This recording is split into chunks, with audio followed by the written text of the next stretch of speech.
Hey everybody, welcome back to Vibrational Shots. My name is Tandiwe, also known as Hey Tandi on the interwebs, and today's self-care tip is how to make anger work for you.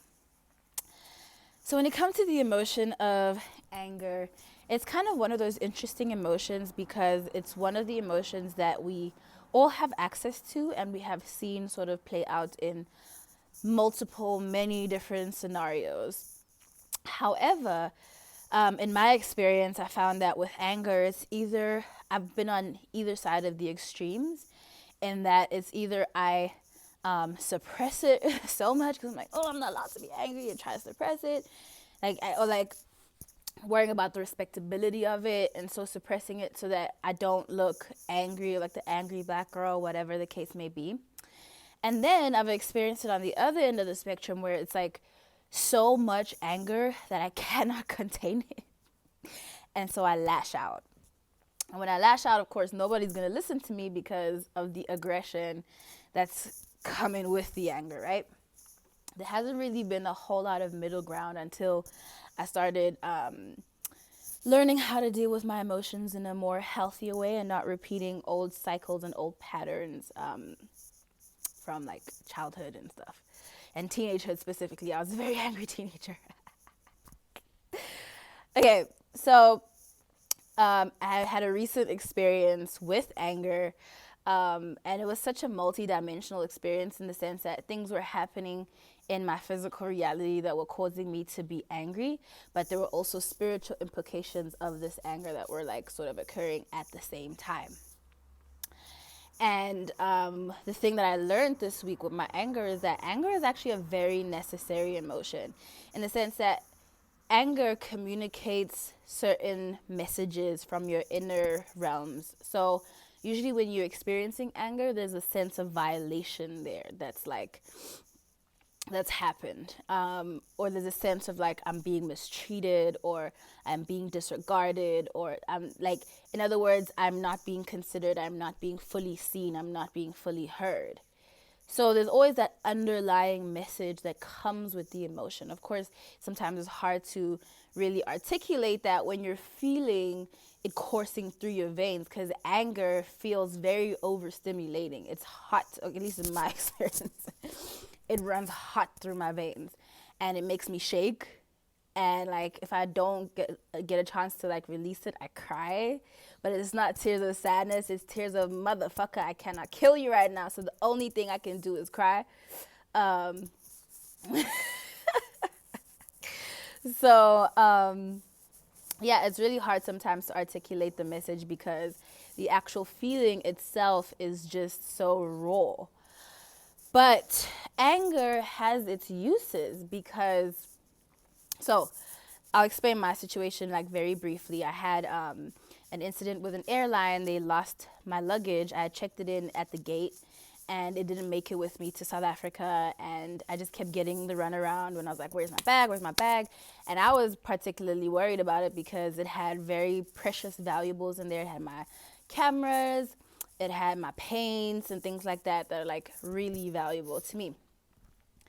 And I had no intention of checking it in. It was supposed to be my carry-on bag that I was going to carry with me until I got to South Africa. And then I was forced to like check it in, whatever. And so it had been like, I think 2 weeks at this point where from the time of my flight until now, and I still wasn't getting any messages from anybody about where the hell my shit was. The airline's help desk thingy on Twitter, they couldn't help me. So I called them myself. And I'm like, I woke up one morning just like livid. Like I had woken up just like angry as hell. And I was like ready to burn everything down. So I call these motherfuckers. I'm like, yo, where the hell is my bag?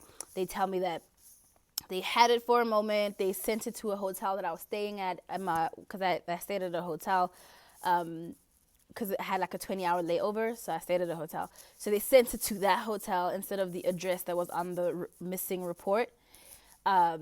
And then the people at the hotel brought it back, but they didn't know who they brought it back to. So they were trying to figure out, okay, like who took the bag from the hotel people's.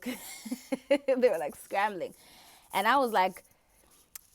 had one of those tones where I was so mad that I was like, calm. Like, that kind of scary calm? That's what I was. And I was like, if y'all don't find my bag, I'm gonna make sure that y'all replace the shit. Like, y'all are gonna replace that shit. And I knew that my shit was like at least $1,500 worth of shit that was in that bag. So I'm like, y'all better find my shit. And they're like, yes, ma'am, we're gonna find it. And mind you, I'm using this anger because I woke up with it, right? Fine, cool. I let them know they assure me that they're gonna do their best to find it. And in the meantime, I just filed a claim.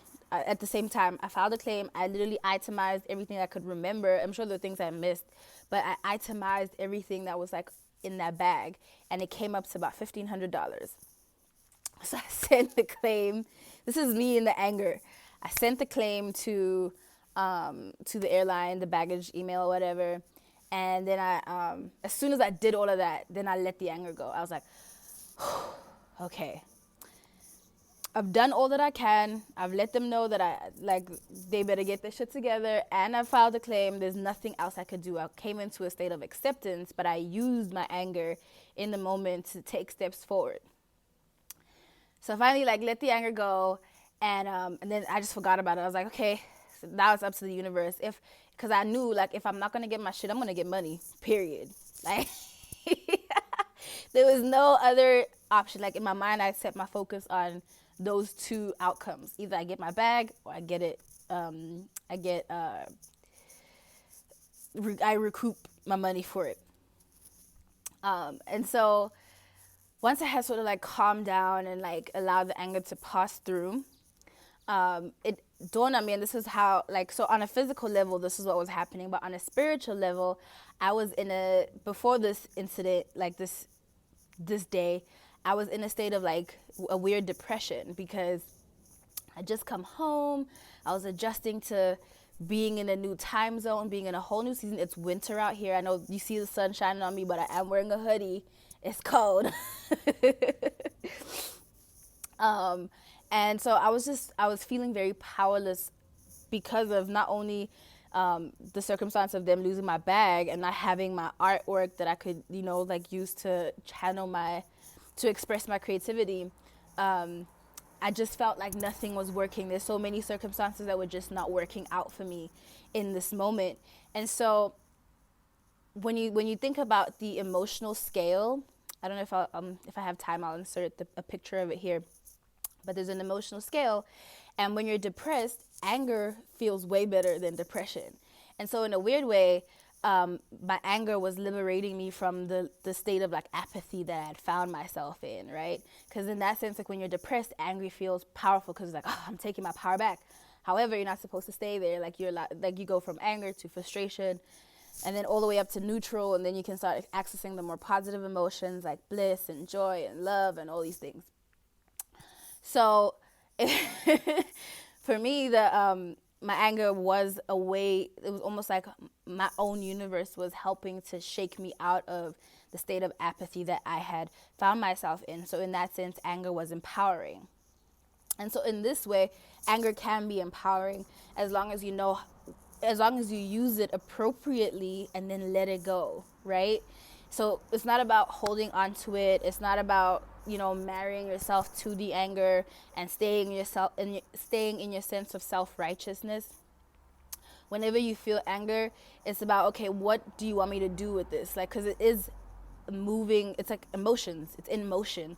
And whenever you're experiencing an emotion, it should move you to create. It should move you to do, it should move you to the next step, whatever that next step is, because that's sort of dependent on your own personal reality. But emotions should move you, ideally. It's not about suppressing them, and it's not about lashing out at other people. Even in the state of anger, I had to notice, because with anger, it also triggers other emotions, right? So if I was unconscious about my emotions, I would have taken it out on everybody else in the house. And I've been you're the reason why I'm angry. You're the reason. No, it's none of these people have anything to do with my emotions. These emotions came specifically for me to be able to use them appropriately and to find a way to empower myself. And in that moment, empowering myself was lighting a fire under that airline's ass to let them know, hey, I'm not fucking playing. And I'm telling you, I'm sure when they saw the claim and they saw that it was like 1,500, their people had to also talk to the other people and be like, "Yo, find this bag. It's find this bag." Um, say all that to say, today is Sunday, and like umpteen days later, I finally have my bag back. I'm so happy. I'm so happy. And I can paint again, and I can use my cameras. I need to go charge my batteries so I can get to filming and shit, because I've been filming on my laptop and my phone. I'm currently filming on my phone right now. But yes, so the situation itself has been resolved, which I'm so grateful for. But the point, I think, and what I was trying to share is that there is a healthy way to use anger. There is an appropriate way to use anger, and there's a conscious way to use anger. And that is to help empower you if you're in a state of powerlessness, because that happens often. It's just about letting yourself use it and then letting it go, allowing that shit to leave your body, because you don't want to be angry all the time. People don't want to be around angry people. Just saying. You know, for those of you for those of you for whom social consequences matter, like for me, I'm a social person, so I want people to be around me. And so like for me, that is a motivation to like work through my shit, because I'm not trying to be the Debbie Downer of the group or the victim of the group. Like I don't find fulfillment in that. But that's neither here nor there. I hope that is insightful. I hope that's helpful. That's my self-care tip shit. Is using anger appropriately and consciously, and allowing it to move you and then letting it go. Thank you so much for tuning in. Until next time. Bye.